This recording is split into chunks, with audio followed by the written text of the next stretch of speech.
So ISIS-K in particular, but ISIS in general, has a strong desire to attack our homeland. We should believe them when they say that. They're going to try to do it. We should expect further attempts of this nature against the United States as well as our partners and other nations abroad. A clear and present danger to the U.S. homeland. The former head of Central Command warning that future attacks from ISIS are not a question of if, but when. Joining us now is retired four-star General Jack Keane. He's a Fox News senior strategic analyst. I also want to read to you from the Wall Street Journal, Ed Board, saying this: the Biden administration doesn't want to talk about this for obvious political reasons, especially in an election year.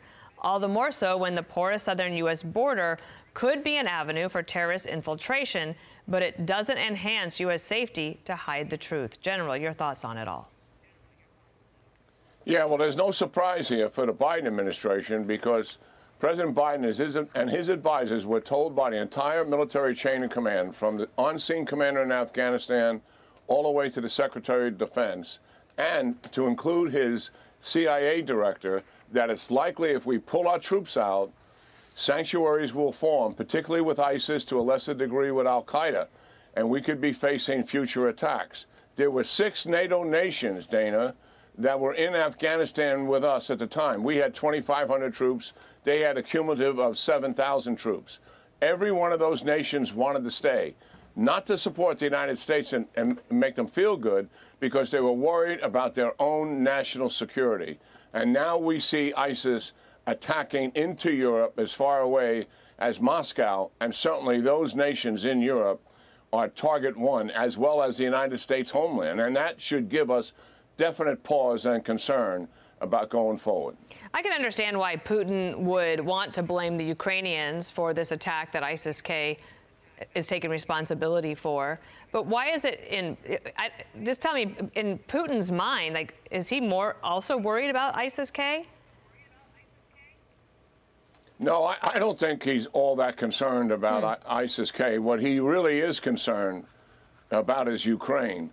And he wants to undermine Ukraine in terms of our willingness to support them. If he could demonstrate and get people to support this false narrative that Ukraine was behind this devastating attack on innocent people in an entertainment hall, that he believes would pull back the support from Ukraine. I mean, it's a feeble attempt. It's amateurish. Nobody buys into it. But I think that's the motivation. I mean, Putin, in terms of casualties and deaths, he's a brutal thug, and he can accept a lot of it. But he doesn't want his people, certainly, to get overly concerned about their own security, as ISIS demonstrated they could possibly do here. And he wants to deflect that and blame Ukraine, the very country that he's fighting. So that's the second reason for that, to give the people, make sure that they're supporting the war that he's advocating and executing, because the Ukrainians now are involved in killing his people. False narrative, to be sure, but that's what he's about. Could I ask you about Biden's plan for Gaza? He talked about making this pier that would help get humanitarian aid in. But the Washington Post reported this, that Biden's plan for Gaza pier endangers U.S. troops, experts warn. Skeptics fear the humanitarian operation will be an enticing target for Hamas or other militants. I'm assuming that the White House and the Pentagon have done a cost-benefit analysis of this and weighed the pros and cons. Do you think that doing the pier makes better sense than not? Well, it's a very complicated operation. 4 U.S. ships en route now to help do that. They'll eventually set up a causeway on the sea to move trucks so they can offload them on the beach. And that will require protection from the air, certainly, rockets and missiles. We've seen the capabilities that the Iranian proxies have. They have very sophisticated missiles. The Houthis are shooting ballistic missiles at our ships, 16 of them, frankly.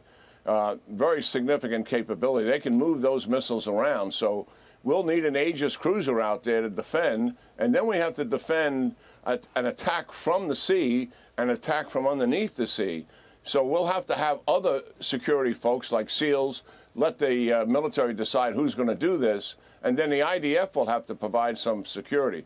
Very complicated operation, and you still have the distribution problem once it gets to the beach. Right. And thousands of people are going to descend on it. You know, I mean, the better option, clearly, was to open the northern Gaza route, where most of the famine is in the north. and let the trucks come through there. The Israelis have resisted that. I understand their concern about security, but I think they would be able to protect themselves during that and also get that aid to the people that need it most. This other operation, we can do it, and we'll try to mitigate the risk, but there's no 100% guarantee that any commander can provide that we won't have casualties as a result of it. We're good at mitigating risk, but certainly there are vulnerabilities here, as I just described. General Jack Keane, thank you for kicking us off on this Monday, and good luck to your Yankees. Yeah, thank you. I'm Steve Ducey. I'm Brian Kilmeade. And I'm Ainsley Earhart. And click here to subscribe to the Fox News YouTube page to catch our hottest interviews and most compelling analysis.